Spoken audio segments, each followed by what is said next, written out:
ভিয়েতনামের এই বিশাল ফ্যাক্টরির ভেতরে ঢুকলেই প্রথম যে দৃশ্যটা চোখে পড়ে সেটা হলো চারদিকে স্তূপ করে রাখা লাখ লাখ কলাগাছ।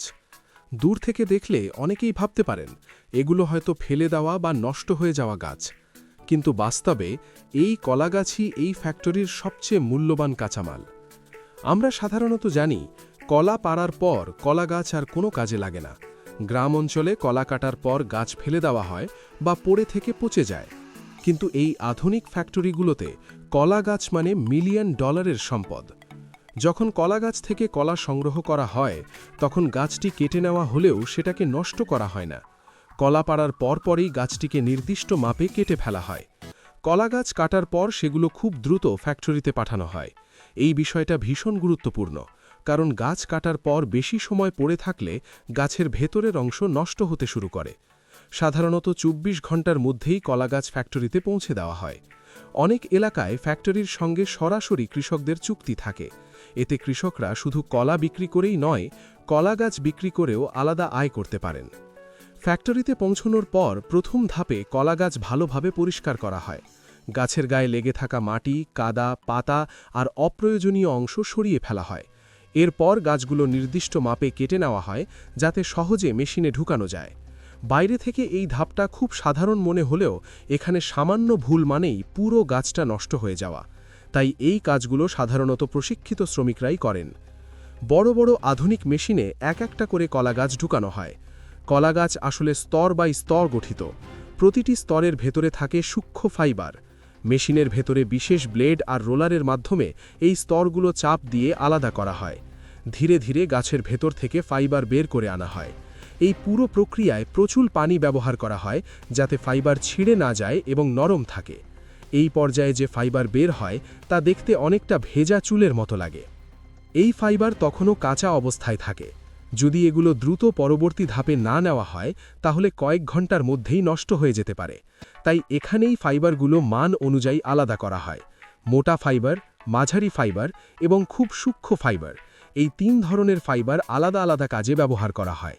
এরপর ফাইবারগুলো ভালোভাবে ধোয়া হয়।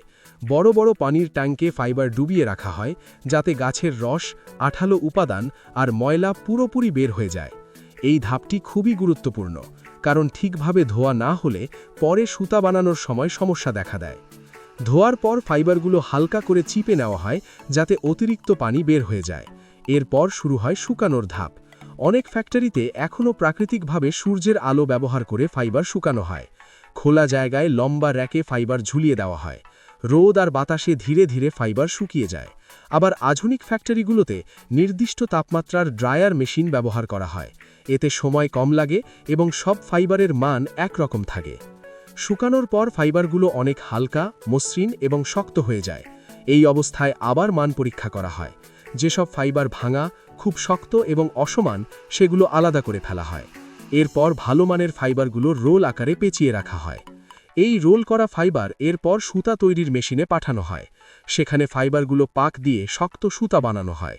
এই সুতা দেখতে অনেকটা পাটের সুতার মতো হলেও আরও হালকা এবং অনেক ক্ষেত্রে বেশি টেকসই হয়। এই সুতার মাধ্যমেই তৈরি হয় বিভিন্ন ব্যবহারযোগ্য পণ্য। সবচেয়ে বেশি ব্যবহৃত পণ্যের মধ্যে রয়েছে কার্পেট। কলা গাছের ফাইবার দিয়ে তৈরি কার্পেট অনেক দিন টেকে। পরিবেশ বান্ধব হওয়ার কারণে আন্তর্জাতিক বাজারেও এর চাহিদা দ্রুত বাড়ছে। এছাড়া এই ফাইবার দিয়ে শক্ত দড়ি তৈরি করা হয়। কৃষিকাজ, প্যাকেজিং সহ বিভিন্ন কাজে এই দড়ি ব্যবহার করা হয়।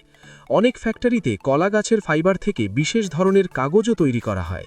এই কাগজ নোটবুক, কার্ড, প্যাকেজিং আর ডেকোরেশনের কাজে ব্যবহার করা হয়। সাধারণ কাগজের তুলনায় এটি বেশি টেকসই এবং খরচও কম।